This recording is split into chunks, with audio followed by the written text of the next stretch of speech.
मीठे बच्चे, तुम्हारे मुख से सदैव ज्ञान रत्न निकलने चाहिए। तुम्हारा मुखड़ा सदैव हर्षित रहना चाहिए। प्रश्न, जिन बच्चों ने ब्राह्मण जीवन में ज्ञान की धारणा की है, उनकी निशानी क्या होगी? उत्तर, उनकी चलन देवताओं मिसल होगी। उनमें दैवी गुणों की धारणा होगी। दूसरा, उन्हें ज्ञान का विचार सागर मंथन करने का अभ्यास होगा। वे कभी आसुरी बातों का अर्थात किचड़े का मंथन नहीं करेंगे।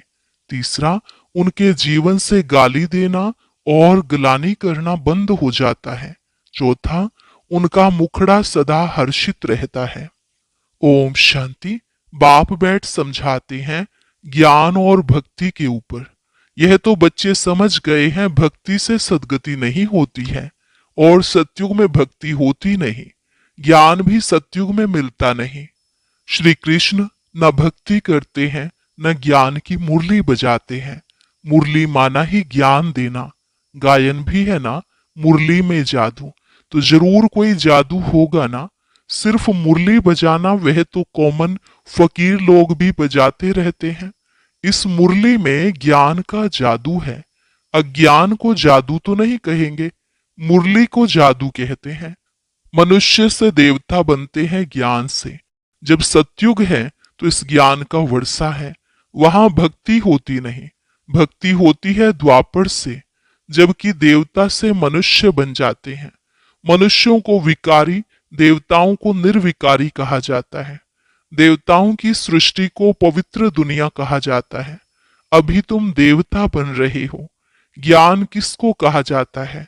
एक तो स्वयं की व बाप की पहचान, और फिर सृष्टि के आदि मध्य अंत की नॉलेज को ज्ञान कहा जाता है। ज्ञान से होती है सद्गति।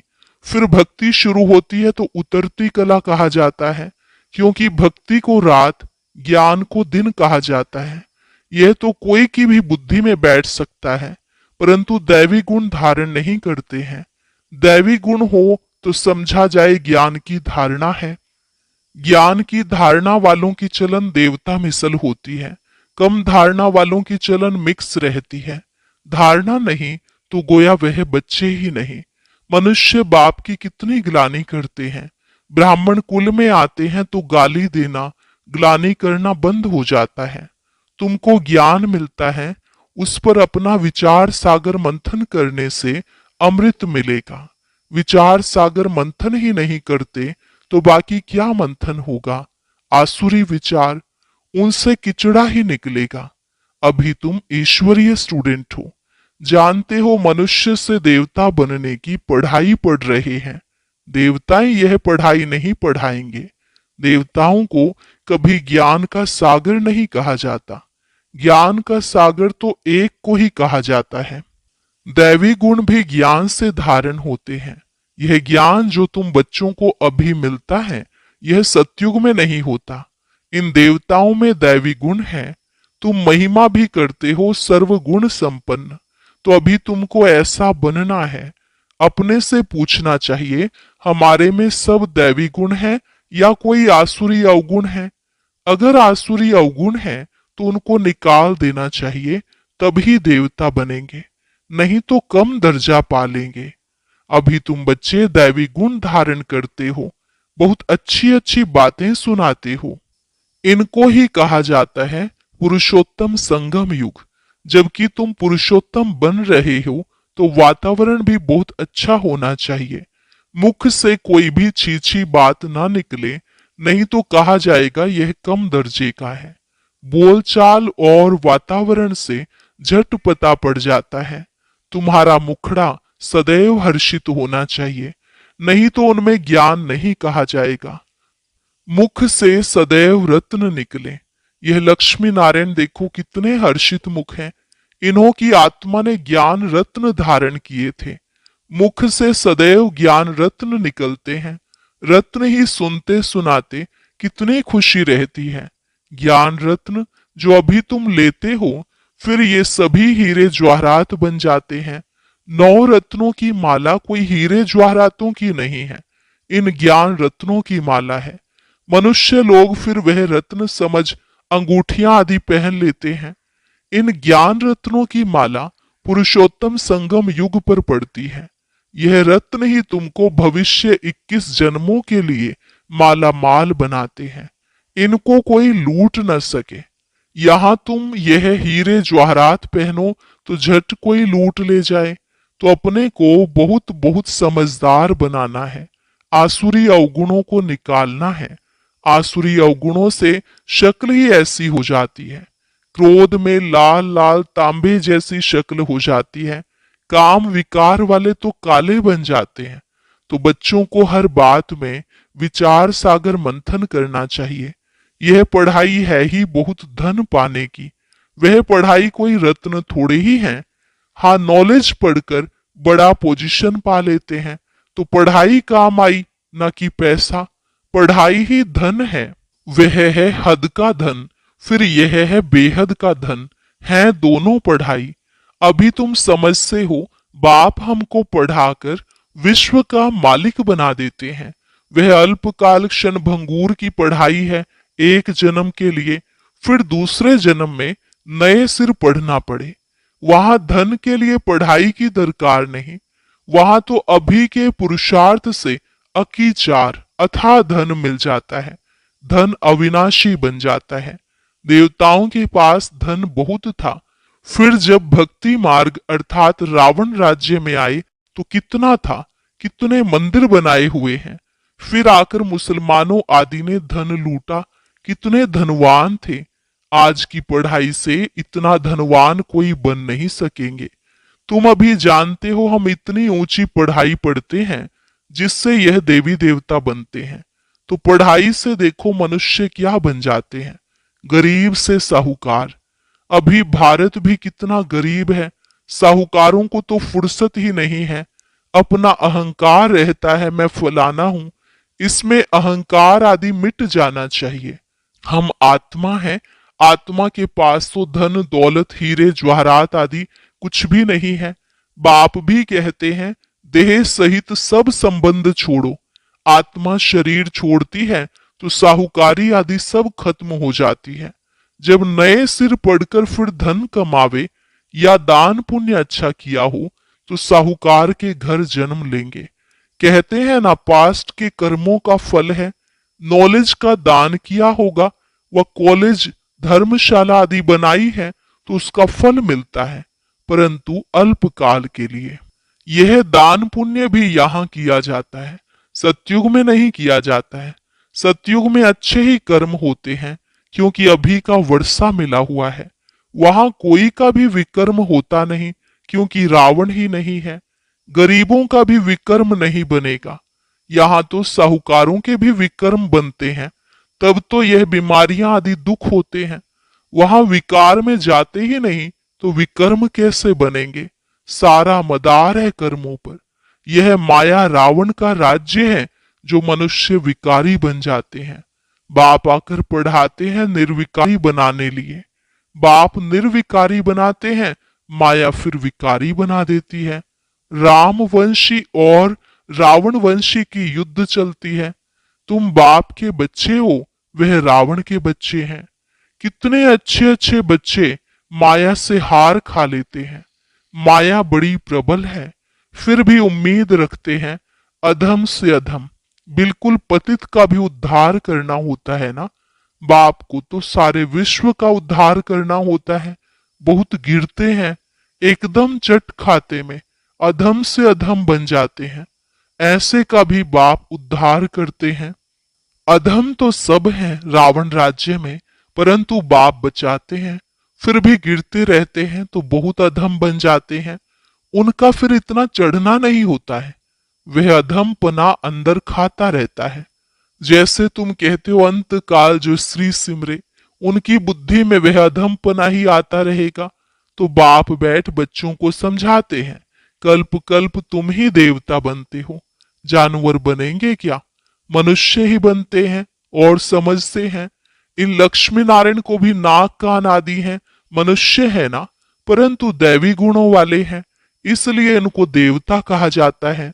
यह ऐसा सुंदर देवता कैसे बनते हैं, फिर कैसे गिरते हैं, इस चक्र का तुमको मालूम पड़ गया है। जो विचार सागर मंथन करते होंगे उनको धारणा भी अच्छी होगी। विचार सागर मंथन ही नहीं करते तो बुद्धू बन पड़ते हैं। मुरली चलाने वाले का विचार सागर मंथन चलता रहेगा। इस टॉपिक पर यह समझाना है। ऑटोमेटिकली विचार सागर मंथन चलता है। फलाने आने वाले हैं, उन्हों को भी उल्लास से समझाएंगे। हो सकता है कुछ समझ जाए, भाग्य पर है। कोई झट निश्चय करेंगे, कोई नहीं करेंगे। उम्मीद रखी जाती है। अभी नहीं तो आगे चलकर समझेंगे जरूर। उम्मीद रखनी चाहिए ना। उम्मीद रखना माना सर्विस का शौक है, थकना नहीं है। भल कोई पढ़कर फिर अधम बना है, आता है तो जरूर उनको विजिटिंग रूम में बिठाएंगे। वह कहेंगे चले जाओ। जरूर पूछेंगे इतने दिन क्यों नहीं आए। कहेंगे माया से हार खा ली। ऐसे ढेर आते हैं। समझते हैं ज्ञान बहुत अच्छा था, परंतु माया ने हरा दिया। स्मृति तो रहती है ना। भक्ति में तो हारने और जीतने की बात ही नहीं रहती। यह नॉलेज धारण करने की है। अभी तुम बाप द्वारा सच्ची गीता सुनते हो, जिससे देवता बन जाते। बिगर ब्राह्मण बने देवता बन नहीं सकते। क्रिश्चियन, पारसी, मुसलमानों में ब्राह्मण होते ही नहीं। ये सब बातें अभी तुम समझते हो। तुम जानते हो अल्फ को याद करना है। अल्फ को याद करने से ही बादशाही मिलती है। जब भी तुमको कोई मिले बोलो अल्फ, अल्लाह को याद करो। अल्फ को ही ऊंच कहा जाता है। उंगली से अल्फ का इशारा करते हैं ना। अल्फ को एक भी कहा जाता है। एक ही भगवान है, बाकी तो सब हैं बच्चे। बाप तो सदैव अल्फ ही रहते हैं। बादशाही करते नहीं, ज्ञान भी देते हैं, अपना बच्चा भी बनाते हैं। तो बच्चों को कितनी खुशी में रहना चाहिए। बाबा हमारी कितनी सेवा करते हैं, हमको विश्व का मालिक बनाते हैं, फिर खुद उस नई पवित्र दुनिया में आते ही नहीं। पावन दुनिया में उनको कोई बुलाते ही नहीं, पतित ही बुलाते हैं। पावन दुनिया में क्या आकर करेंगे। उनका नाम ही है पतित पावन। तो पुरानी दुनिया को नया बनाने की उनकी ड्यूटी है। बाप का नाम है शिव और सालिग्राम बच्चों को कहा जाता है। उनकी पूजा होती है। शिव बाबा कह सब याद करते हैं। दूसरा, ब्रह्मा को भी बाबा कहते हैं। प्रजापिता ब्रह्मा कहते तो बहुत हैं, परंतु उनको यथार्थ रीति जानते नहीं है। ब्रह्मा किसका बच्चा है। तुम कहेंगे परम पिता परमात्मा शिव ने उनको अडॉप्ट किया है। यह तो शरीरधारी है ना। ईश्वर की औलाद सब आत्माएं हैं। सब आत्माओं को अपना अपना शरीर है, अपना अपना पार्ट मिला है जो बजाना ही है। यह परंपरा से चला आता है। अनादि अर्थात उसका आदि मध्य अंत नहीं। मनुष्य सुनते हैं एंड होती है तो फिर मूंझते हैं कि फिर बनेंगे कैसे। बाप समझाते हैं ये अनादि है। कब बने हैं यह पूछने का नहीं रहता। प्रलय होती ही नहीं, यह भी गपोड़ा लगा दिया है। थोड़े मनुष्य हो जाते हैं इसलिए कहा जाता है जैसे प्रलय हो गई। बाबा में जो ज्ञान है वह अभी ही इमर्ज होता है। इनके लिए ही कहते हैं सारा सागर शाही मस बनाओ तो भी पूरा नहीं होगा। अच्छा मीठे मीठे सिकिलधे बच्चों प्रति माता पिता बाप दादा का याद प्यार और गुड मॉर्निंग। रूहानी बाप की रूहानी बच्चों को नमस्ते। रूहानी बच्चों की रूहानी बाप दादा को नमस्ते नमस्ते, गुड मॉर्निंग। शुक्रिया बाबा, शुक्रिया। धारणा के लिए मुख्य सार, अपने हर्षित मुख मुखड़े से बाप का नाम बाला करना है। ज्ञान रत्न ही सुनने और सुनाने हैं। गले में ज्ञान रत्नों की माला पड़ी रहे। आसुरी अवगुणों को निकाल देना है। दूसरी पॉइंट, सर्विस में कभी थकना नहीं है। उम्मीद रख शौक से सर्विस करनी है। विचार सागर मंथन कर उल्लास में रहना है। वरदान, कंफ्यूज होने के बजाय लूज कनेक्शन को ठीक करने वाले समस्या मुक्त भव। कंफ्यूज होने के बजाय लूज कनेक्शन को ठीक करने वाले समस्या मुक्त भव। सभी समस्याओं का मूल कारण कनेक्शन लूज होना है। सिर्फ कनेक्शन को ठीक कर दो तो सर्व शक्तियां आपके आगे घूमेंगी। यदि कनेक्शन जोड़ने में 1-2 मिनट भी लग जाते हैं तो हिम्मत हार कर कंफ्यूज ना हो जाओ। निश्चय के फाउंडेशन को हिलाओ नहीं, मैं बाबा का, बाबा मेरा। इस आधार से फाउंडेशन को पक्का करो तो समस्या मुक्त बन जाएंगे। स्लोगन: बीज रूप अवस्था में स्थित रहना, यही पुराने संस्कारों को परिवर्तन करने की विधि है। बीज रूप अवस्था में स्थित रहना, यही पुराने संस्कारों को परिवर्तन करने की विधि है।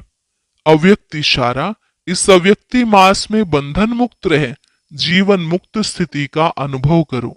जब सेवा में व अपने पुराने संस्कारों को परिवर्तन करने में सफलता नहीं मिलती है तो कोई न कोई विघ्न के वश हो जाते हैं। फिर उनसे मुक्त होने की इच्छा रखते हो, लेकिन बिना शक्ति के यह इच्छा पूर्ण नहीं हो सकती। इसलिए अलंकारी रूप बनो, शक्ति रूप धारण करो तो बंधन मुक्त बन जाएंगे।